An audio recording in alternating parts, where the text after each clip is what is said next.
I was one of the founding members of the Circle of Hope Birth Moms Network, along with some other wonderful, wonderful women.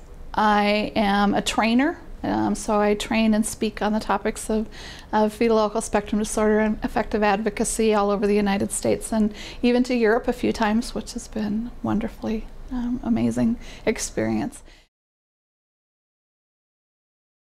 So the first two young men that came to live with us were biological brothers, full brothers. They were 13 and 15 years old.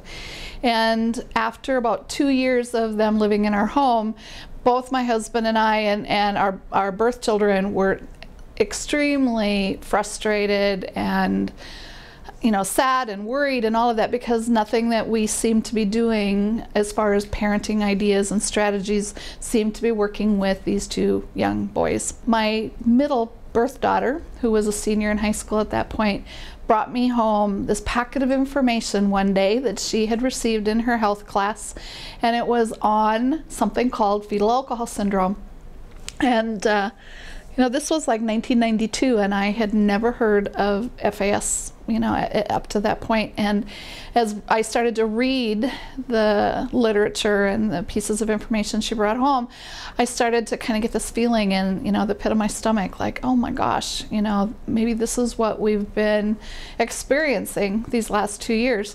And I took those first two boys in, and they received diagnoses of neurologic impairment, alcohol, exposed.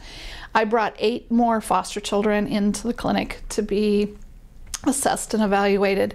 And I remember coming home from every one of those clinical appointments thinking back to what my drinking had been like in my early years. At that point in time, I had been in recovery myself for 17 years.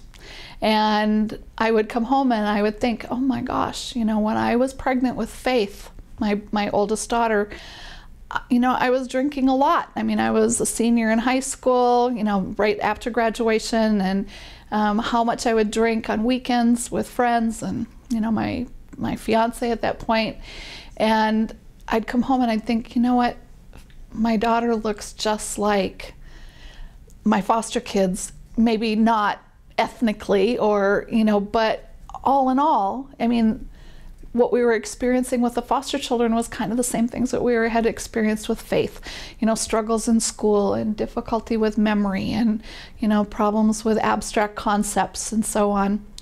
And so when Faith was 25 at that point, and she was married and pregnant with her first child, I asked her if she would be willing to go to the clinic to be evaluated to see if my drinking had an impact on her. And when we came home that day, she had a diagnosis of fetal alcohol syndrome. And it was at that point that, I thought, up to that point that I had really worked the program. I thought, I was active in the 12-step recovery, had been through treatment, I had a sponsor, I had all those things, and I thought that I had really asked the people to forgive me that my drinking had, harmed or impacted. And that night, sitting at the dinner table across from my own daughter, I had to realize that the person my drinking had harmed the most was my own child, and so unprepared for the emotions that went through me, at that point, and even, in years since, but the emotions of guilt and shame and blame and sadness and anger and, just all of those emotions. And so that was kind of how, I came to understand a little bit more since that diagnosis, since those early years. I have to say, I have to just count my blessings over and over and over for the team, the people that I've met. Amazing people. The other birth moms in the network, strong and resilient and passionate, women with such a high level of integrity, and it's been an amazing path and journey, and one that I am so grateful and thankful for having been given the opportunity to actually travel, on that path. So, I've seen women come who, this is the first time, the first maybe opportunity that somebody has been able to sit across from them and say, I know, I understand, I've been there, and what that's meant to me, but also what it means to other women, and to be able to, we're friends. I mean, it's beyond just coming to a meeting a couple of times a year or being on a teleconference. I mean, we're truly friends.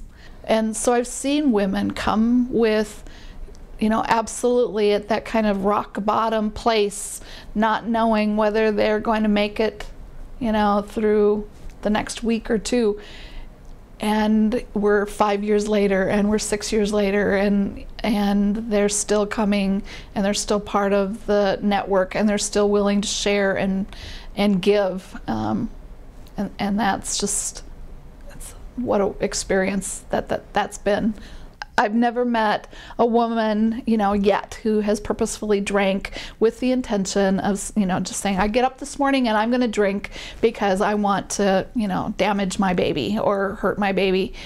And so, we're talking 9 months, we're talking 9 months out of your life. And that's a very short amount of time to ensure a healthier pregnancy and healthier birth, and a healthier child. What I'm seeing is positive outcomes, and so we are having grandchildren now that are born without prenatal alcohol exposure, and grandchildren being born that aren't requiring so much intervention at school because their strengths are intact. So I think that, we can turn things around. We can change outcomes. So.